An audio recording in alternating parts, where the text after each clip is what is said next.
Greetings and Happy New Year. My name is Joel Carboni. I'm the founder and president of GPM, and I'm happy to be addressing you this year in commemoration with our awards program.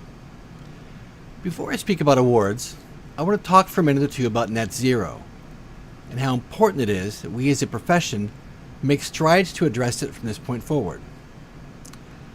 There's been a giant leap in 2021 from nations and corporations worldwide addressing net zero emissions to combat climate change. The sole focus of this is stopping the 2-degree temperature increase that would put 30% of the world's population at severe risk.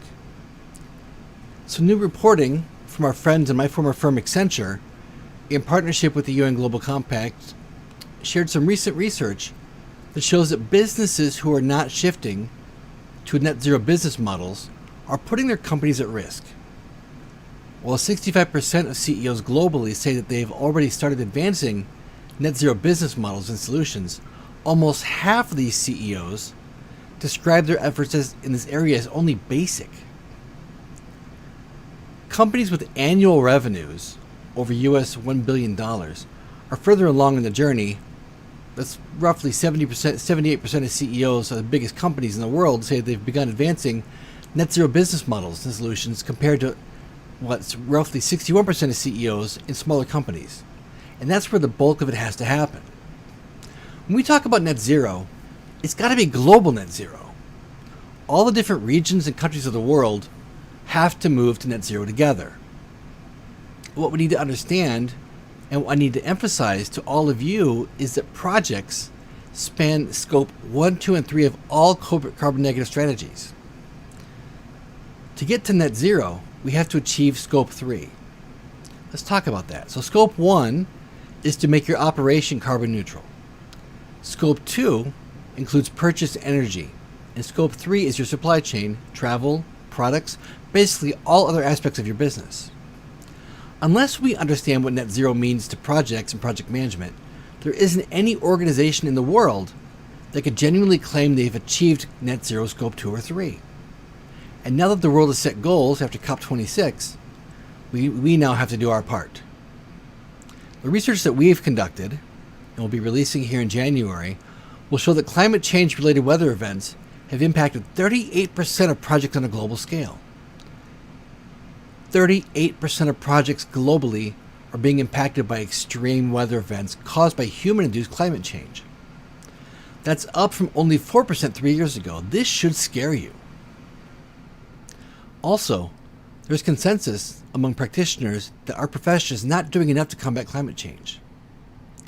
Due to this year, we're committed to publishing a roadmap to net zero, a guide for projects, so that we can be a vital part of the solution. We'll have more on that in coming weeks. Now, what I'm talking about here is being a key part and a key solution. But we're also here today to recognize other key parts. You. All of our applicants and participants of our awards program are to be tremendously commended. And all the participants in projects that took place in the National Awards program were also absolutely amazing. But we're here today to celebrate progress, and your efforts are changing the world for the better. For our awards program, we had a wide range of applicants from various industries. Submissions came in from oil and gas and energy and mining and telecom, public sector, NGOs, education, you name it. Projects came in from 80 different industries.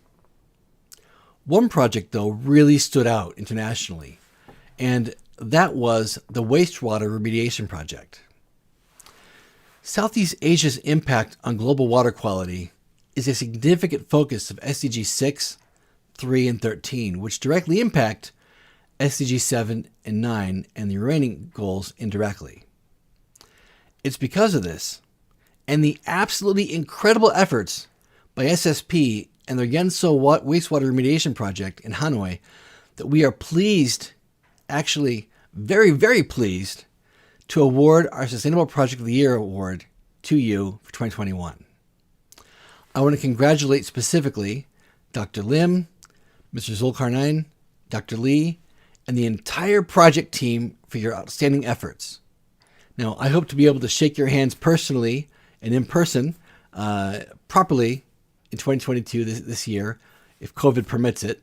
The last couple of years have been a little challenging, but hopefully this year I'll be able to see you all face to face and properly congratulate you. But for now, I'll do it virtually.